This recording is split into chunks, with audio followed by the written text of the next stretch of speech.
Alors, enfin, le connaissant un peu, généralement, il ne se désavoue pas. Donc, il a lancé cela, il a vu qu'en Europe, ça ne prenait pas. Il y a quand même eu un mouvement plutôt négatif, collectif, parce qu'il est parti tout seul, comme à son habitude, sans avoir consulté très largement, je pense, ou malheureusement pour les autres ou pour nous, ses homologues. Bon, maintenant, je pense qu'en effet, parler de ligne rouge, je pense que l'Occident, et pardon, quand même, il y a dans l'esprit encore des Russes, cette ligne rouge en Syrie qui avait été annoncée avec des grands mots et qui a été franchie allègrement, et les Occidentaux ont démontré qu'ils ne bougeaient pas, ce qui était quand même un signal à un moment où, en effet, nous pouvons faire des propositions, mais ne pas agir dans la suite. Donc, moi, je dirais que je ne sais pas si l'opinion française est prête, en effet, à ce que des soldats français soient envoyés. Il faudra la validation du Parlement, et je ne sais pas si... Alors non, vous dites non, non, il n'y aura pas de... quand il y a un engagement militaire, généralement, le Parlement est consulté. Ça dépend de la nature de l'engagement militaire. Oui, mais enfin, là, on envoie des soldats se battre. Encore une fois, vous n'avez pas les scénarios, donc ça dépend.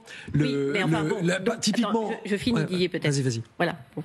Donc, je ne sais plus ce que je veux dire, du coup. Vous parliez du peu de soutien, de l'engagement et des Français. Et de l'adhésion de la population. Aujourd'hui, s'il y avait un sondage dans la population française, je ne suis pas certaine qu'il y aurait un mouvement de solidarité tel que l'on peut le voir dans d'autres pays européens.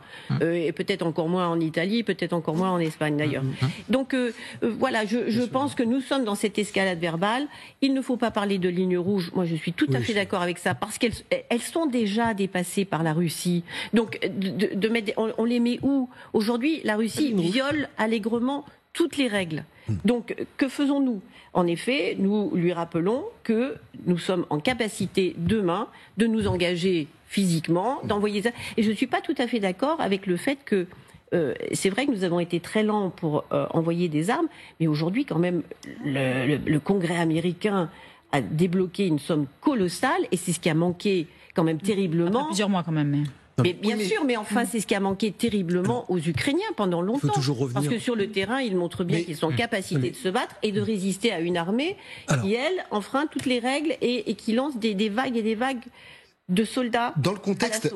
Je voulais simplement ajouter, oui, c'est un débat de fond pour l'Europe, où aujourd'hui, quand même, l'Allemagne, pour la première fois, montre qu'elle a des ambitions en matière de défense de la souveraineté européenne, puisqu'elle avait mis sur la table 100 milliards d'euros, et a proposé ce bouclier antimissile, auquel d'ailleurs la France ne participe pas. Et donc, il y a quand même aujourd'hui la reprise en main, je pense, de la part du président de la République, de cette France qui assume son engagement militaire, qui a une armée qui n'est pas celle de la Bundeswehr, et qui, quelque part en interne aussi, je pense que cette déclaration est aussi à voir dans le débat de fond européen, à savoir quelle vision pour une souveraineté européenne, et qui, quelque part, sera peut-être le leader dans ce domaine-là.